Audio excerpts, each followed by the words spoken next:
안녕하세요. 킴킴 변호사의 호변입니다. 네, 안녕하세요. 킴킴 변호사의 균변입니다. 네, 오늘 날짜 2020년 네. 2월 7일 금요일 지금 한 점심시간쯤 됐는데요.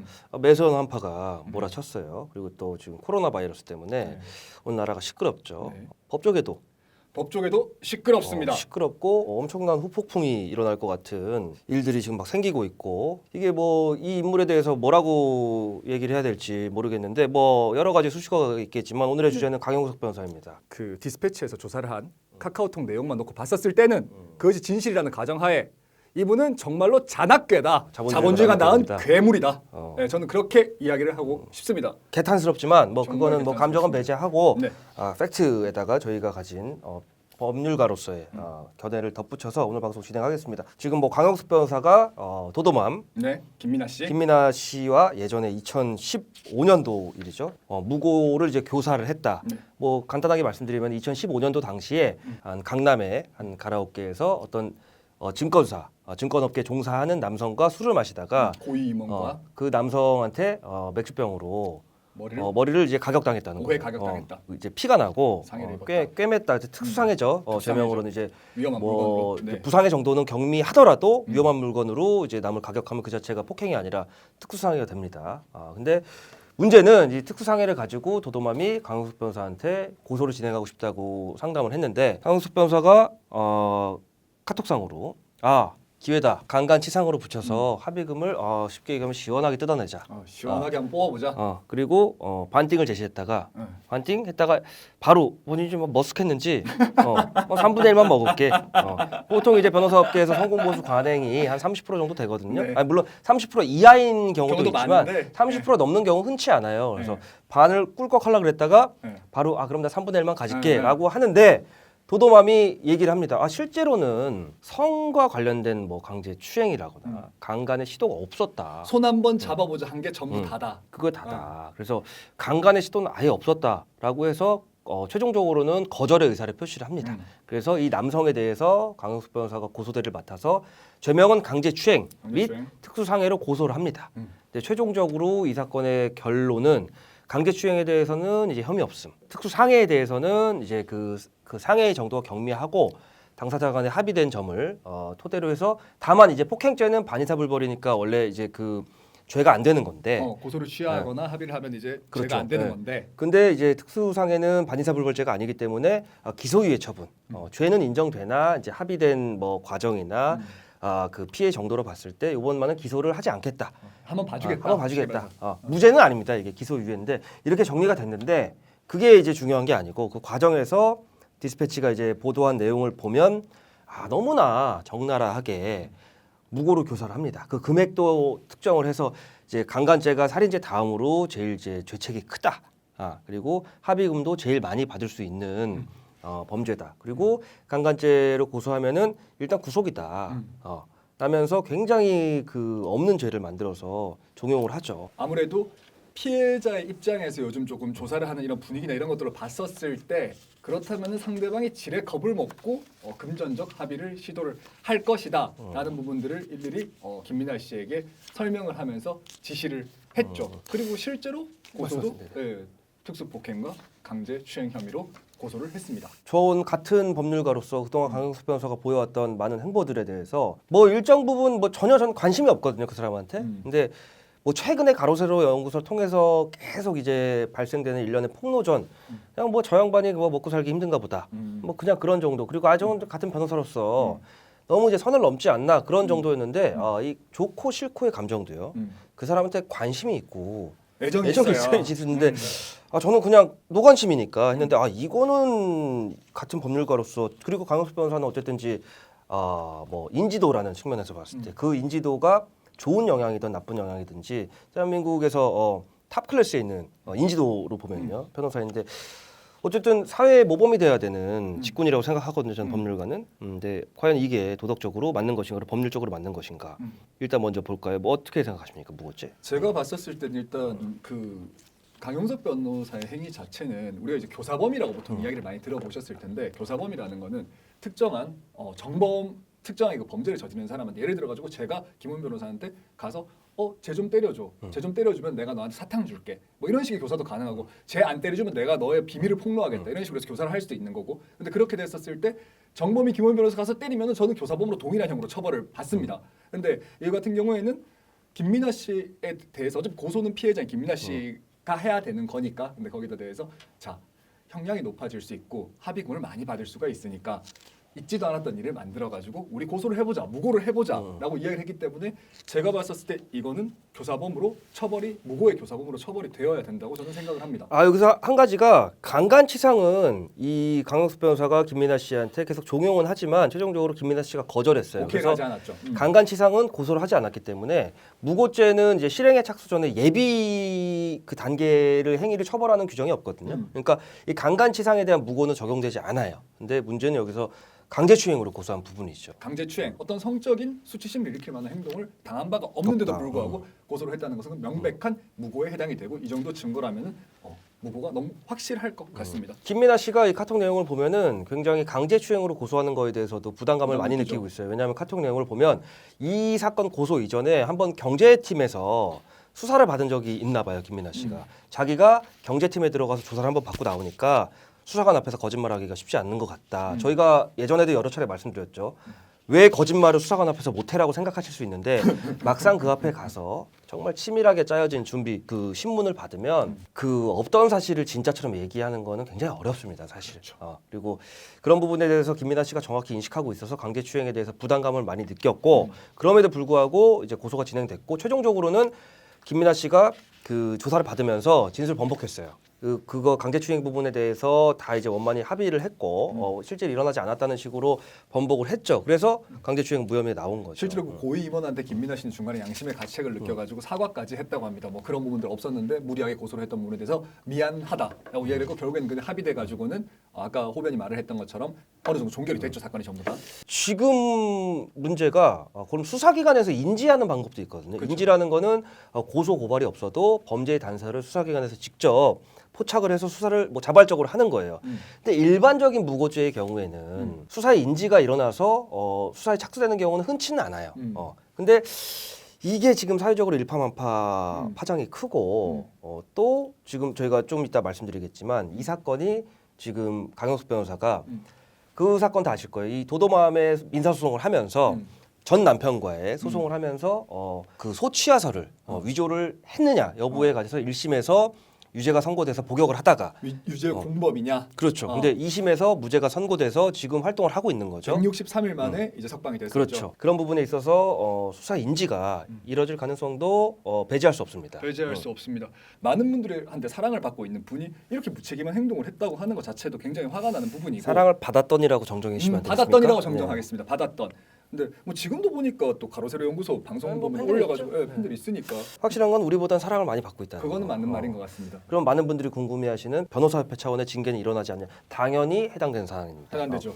변호사법 이제 제 90조에 따르면은 이제 변호사의 품위를 손상시키는 행위. 그러니까 뭐 여러 가지가 있죠. 뭐 음주운전이 될 수도 있고, 뭐 각종 범죄가 될 수도 있고 하는데 이거는 의뢰인의 법률적인 행위에 대해서 없는 사실을 덧붙여서 꾸며내서 한다. 엄청나게 중대한 견책 사유거든요. 그렇죠. 그래서 변호사법 제 90조에 따라서 영구제명, 뭐 네. 정직, 과태료 어떤 처분이 나올지는 지금 알 수 없지만 네. 분명히 변호사 자격 유지에 제재를 받을 수 있는 그렇죠. 사안이다. 라고 그렇죠. 보여지죠. 게다가 뭐 강현숙 변호사가 실제로 이 부분에 있어서 이게 만약 정말 인지가 되든지가 아니면 어떤 정의로운 분에 의해 가지고 고발이 돼가지고 수사가 돼서 만약 유죄가 확정이 되고 그다음 그것이 만약 뭐 집행유예형 이상이라던가 또는 뭐 그렇게 됐었을 경우에는 변호사의 결격 사유에도 해당하기 때문에 그렇죠. 일단은 자격이 또 정지될 수 있죠. 집행유예 이상형을 받으면은 결격 사유죠. 그렇죠.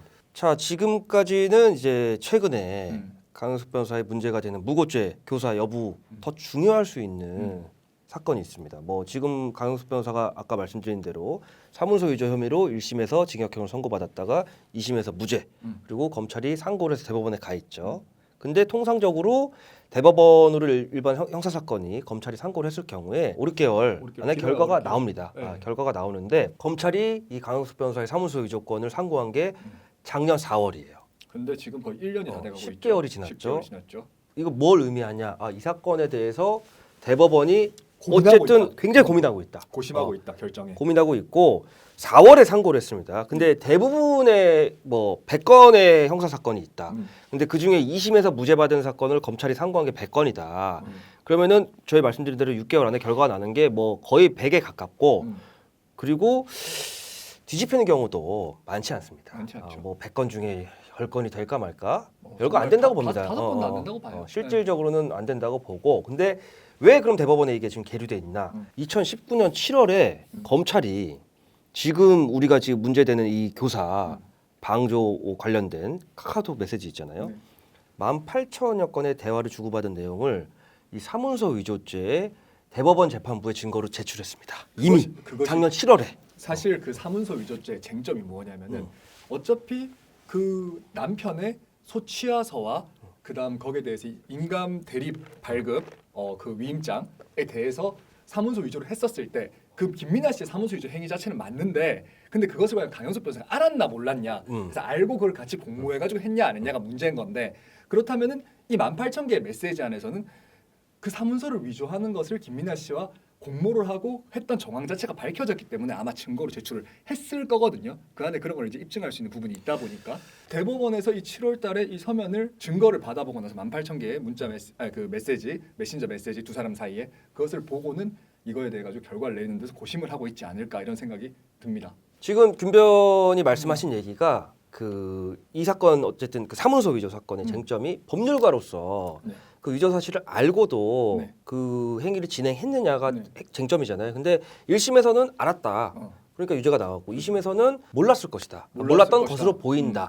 이게 쟁점이잖아요. 근데 김변 말씀대로 요 기간 동안 주고받았던 굉장히 사적인 대화부터 요 소송과 관련돼서 사문서 위조 여부를 알았는지에 대한 정황이 담긴 자료를 제출했고 또 요 지금 무고교사에 해당한 내용이 있잖아요. 네. 이것도 이제 그 기간 안에 포함이 돼 있어요. 보통 대법원의 검찰이 그 2심 결과에 불복해서 상고를 하면 대법원 단계에서 추가 수사를 한다거나 추가 증거를 내는 경우 저는 한 번도 못 봤어요 아직. 왜 대법원에서 단계에서 추가 증거 내는 게 이례적이냐면 이제 우리가 형사재판을 하면은 검찰이 제출한 증거에 대해서 피고인 측에서 증거 인부, 그러니까 어떤 증거는 동의하고 어떤 증거는 부동의해서 다툴 것인지에 대해서 그 절차를 반드시 거쳐서 남은 증거만 형사소송법상 증거로 채택될 수 있는 증거만 재판부에 넘어가는 겁니다. 근데 대법원 단계에서는 검찰이 추가 증거 내도 피고인이 뭐 대법원은 우리가 드라마에서 보는 것처럼 그 재판이 열리는 게 아닙니다. 그냥 이 서면만 가지고 이제 판단을 하고 이게 그대로 이제 뭐 기각할 것인지 아니면은 그 파기환송을 할 건지만 결정하는 건데 검찰이 그럼에도 불구하고 이걸 제출을 했고 이거에 대해서 뭐 증거 뭐 할 게 없죠. 다시 이제 사실심이 아니기 때문에. 그렇죠. 근데 대법원이 갖고 있단 말이에요, 이 사건을. 굉장히 고민을 많이 하고 있는 거고 추가적으로 검찰이 사문서 위조죄에 대해서 의지가 있다. 있는데 지금 무고교사까지 정황이 포착되면 인지수사 할 수 있다. 분명히. 그렇죠. 경찰이 하기 어려워도 검찰이 바로 할 수 있다. 그렇죠. 검찰이 뭐 직접 뭐 그 강용석 변호사를 소환해서 피의자를 조사를 하던 뭐 경찰서로 내려보내서 조사를 진행을 수사 지휘를 하던지 간에 분명히 가능성이 열려 있습니다. 이거. 그리고 또 한 말씀 덧붙이자면은 사문서 위조 사건 같은 경우에는 설마 변호사의 직위를 갖고 있는 사람이 설마 이렇게까지 의뢰인과 작당을 해가지고 소취하서를 위조하고 그거를 법원에 제출을 했겠느냐라는 부분도 그 판결문에 제가 알기로는 적시가 되어 있는 걸로 알고 있는데 네네네. 모른다고 했었으니까 근데 그렇다면 다르게 말을 하면은 2심 법원 같은 경우는 사문서 위조 2심 법원은 강용석 변호사의 진실성을 믿어줬다는 건데 맞아요. 그리고 그 사람의 도덕성이 그렇게까지 타락하지 않았다는 전제를 가지고 있는 건데 이번에 이 사건 무고죄 사건 자체가 불거지면서 대법원 같은 경우도 이 사문서 위조 사건을 판결을 할 때 강용석 변호사의 도덕성 또는 그 진술의 신빙성이라든가 신뢰성 같은 부분들을 굉장히 폄하해서 평가를 할 수밖에 없을 거라고 판단이 들기 때문에 이번 불거진 이 무고죄 교사 사건 같은 경우는 분명히 그 사문서 위조 사건에도 큰 영향을 저는 끼칠 거라고 생각을 합니다. 아까 말씀드린 것처럼 뭐 요새 강용석 변호사가 폭주기관차처럼 네, 그렇죠. 그동안에 그 폭로기관차. 그렇죠. 오늘 멘트 좋아. 아니 지금 저기 큰 집 한번 갔다 오고 나서 네. 업그레이드가 돼서 전투력이 강해졌어요. 강용석 변호사가. 그래서 정말 폭로기관차다. 그래서 공교롭게 여러분 그 지금 사문서 위조죄 관련된 기사가 오늘 일자로 떴습니다. 오늘 금요일인데 요번 주에 지금 그 강용석 변호사의 도도맘과 무고교사가 기사가 연달아 났고 공교롭게 이게 이미 근데 지금까지 그 잠잠하다가 이 타이밍에 이게 사실은 사문서 위조죄 그 대법원 재판부에도 제출이 되었다. 저의 개인적 생각으로는 변호사의 직위를 내려놓고 땅을 그냥 한 개인으로서 봤었을 때 이건 말이 안 되는 거거든요. 왜냐하면 이건 변호사를 떠나서 사람이 이러면 안 되는 건 맞거든요. 이게 사실이라고 치면은 나만 있지도 않은 죄를 만들어가지고 뒤집어 씌우고 거기다가 뭐 남 소송하고 있는데다가 자기가 막 서류 위조해가지고 갖다 내가지고 소송 포기하고 이건 정말 거의 소시오패스급이거든요. 제가 봤을 때. 이거는 단순히 뭐 물론 일반 국민 여러분들이 변호사라는 업에 대해서 가지고 있는 안 좋은 면, 부정적인 시간 어떤 건지 압니다. 저희는. 근데 저희 주변에도 수많은 변호사들이 있잖아요. 와 이거는 정말 사실 상상하기 어려운 일들을 계속 하고 있어요. 변호사가 지금 이 사문서 위조죄랑 무고 네. 이게 만약에 집행유예 이상의 형이 나오면 네. 결격 사유고 이건 집행유예 뭐 당연히 사문서 위조죄는 네. 다시 판단이 뒤집힌다면 실형이죠. 이거는 1심 실형 나왔고 그리고 변호사라는 업무가 어쨌든지 평균적인 일반 국민분들의 평균적인 의식보다는 더 높은 법률과 관련된 도덕성이 요구되는 건 당연한 거거든요. 그렇죠. 근데 그런 부분에 대한 신뢰를 저버렸고 볼 날이 얼마 안 남지 않았을까. 한 꼽히는 봄이 오기 전에 결과가 나올 것 같아요. 제 생각에는. 그럼 어떻게 같은 예상을 하시는 거죠, 저랑? 네, 저도. 박유한성. 그리고 이건 사실은 처벌을 해야죠. 진실이라면 이것이 다 사실이라는 전자에서는 구속해야죠. 자, 저는 그렇게 생각합니다. 네. 그 우리 시청자분들이 오늘 콘텐츠 보시고 정말 이 정의 구현을 위해서 강영석 변호사 누군가 고발했으면 좋겠다. 근데 이왕이면 킴킴이 했으면 좋겠다. 그것도 그 중에서 김 변호사 씨가 했으면 좋겠다 하는 댓글 많이 남기시면은 제가 메인 글로 고정시켜드리고 저희가 그 응원의 격려에 마음 담아서 김상균 아저씨가 또 정의의 수호자거든요. 살아있는 정의충이 정의충. 극한 직업의 상균이 아저씨인데요. 근데 저는 딴 건 다 괜찮아요. 저는 솔직히 개인적으로 하고 싶어요. 근데 지금 물리적 시간이 너무 없고 두 번째는 뭐냐? 있으면 할 거예요? 있으면 할 건데 언제 있어요? 계속 없어요? 지금 너무 없었어요. 계속. 네가 그렇게 바빠? 요즘 진짜 너무 바빠요. 너무 바빠요. 요즘 그 정도야? 주말에도 잘 못 가 집에. 근데 그 다음에 더럽게 바쁜 척하네. 두 번째는 사실 뭐 저 같은 경우는 저는 언제나 밝히지 않습니까? 저는 관종이에요. 저 관종이란 말이에요. 저 관심 받는 거 되게 좋아해요. 남들 앞에서 그 가자 이런 거 되게 좋아한단 말이에요. 가자 이런 거 좋아하는데 이게 제가 그한 건 뭐냐면은 이제 관종이라는 것 자체 방송 유튜브를 하면서 어떤 생각이 그러니까 안 하겠다는 건데 혀가 긴 거 같은데 내가 보니까. 천하의 상균이가 혀가 왜 이렇게 길지?